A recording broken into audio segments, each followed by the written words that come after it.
Yo. Alors j'ai vu ça, 22 ms et puis 25 ms, et puis 38 ms et puis 17, 19, 17.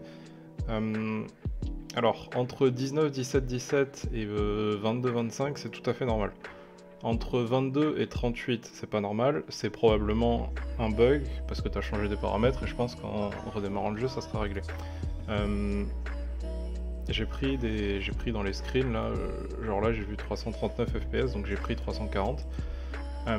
360 Hz, donc qui est l'écran, ça fait un refresh toutes les 2,777 millisecondes. Le calcul il est là, hein, pour 1 sur 360 pour passer de la fréquence en temps, et puis x 1000 pour passer de secondes en millisecondes.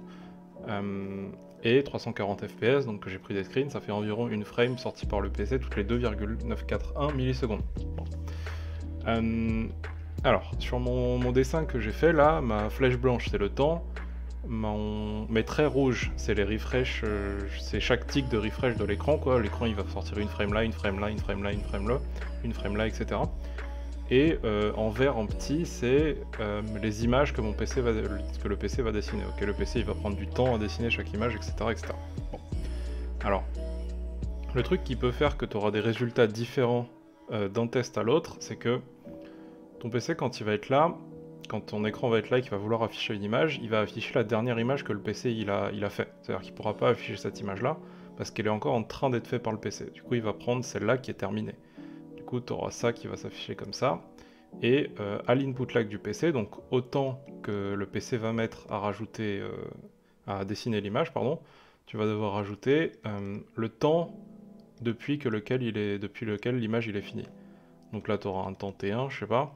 Là, tu auras un temps T2. Et puis, il faudra aussi ajouter un temps T3, qui est l'input lag de l'écran. Mais celui-là, il est fixe, donc peu importe. Et puis, il y aura aussi T4 pour la souris. Et ça, c'est fixe aussi. Bref, peu importe.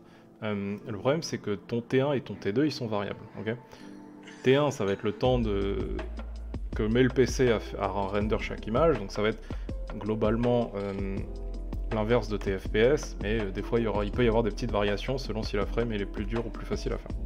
Et ce qui va varier surtout ça va être T2 parce que admettons que tu es dans le meilleur des cas et que ta frame elle est dessinée comme ça. Ok. Là elle met ce temps là à être décidé. Là tu auras ton T2, il sera idéable. Il sera très faible, il sera 0 ms. Ok. Maintenant si je prends le pire des cas où ta frame elle est dessinée comme ça.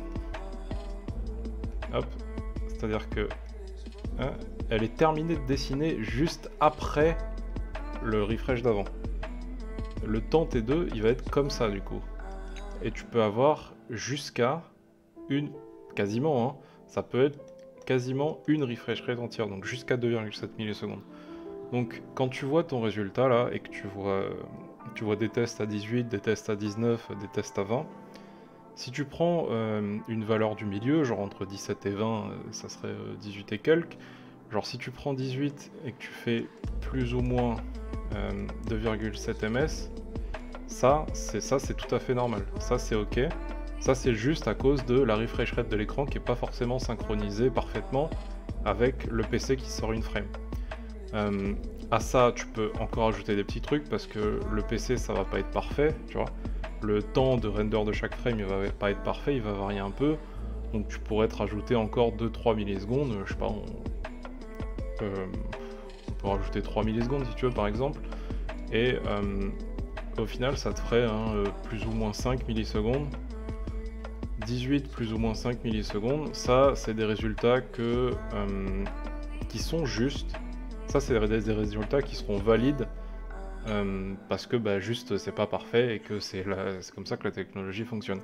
Et c'est pour ça qu'en augmentant les FPS même au-delà de la refresh rate de l'écran, tu gagnes de l'input lag parce que hop, si je passe maintenant, j'enlève ça, admettons que je double mes FPS, je passe de 300 à 600. Bon, je vais pas faire le calcul parce que ça m'emmerde, mais concrètement, le PC du coup il va dessiner des frames beaucoup plus petites, ok. Elles seront moins larges parce qu'elles ont moins de temps à dessiner. Du coup, elles seront comme ça, comme ça, comme ça et comme ça. Et du coup, le temps maximal entre la refresh rate de l'écran et le PC qui vient de terminer une frame, il sera plus petit. Tu pourras jamais avoir de temps qui sera comme ça parce que le PC il aura eu le temps te render une autre frame entière et du coup tu auras ce temps là. Et du coup tu auras une différence d'input lag qui sera plus petite plus tu gagnes de FPS quoi. Et voilà, juste là, vu que de toute façon sur Fortnite tes FPS atteignent pas ta refresh rate, je suggère, je vais même le mettre en multicolore, avec ce multicolore, d'essayer la G5. SCH, ouais, c'est écrit comme ça. G5. Je pense que c'est une bonne idée et que ça peut ne pas te faire gagner d'input lag, mais ça peut potentiellement stabiliser parce que ça va synchroniser tes frames avec ton écran et ça sera mieux. Voilà.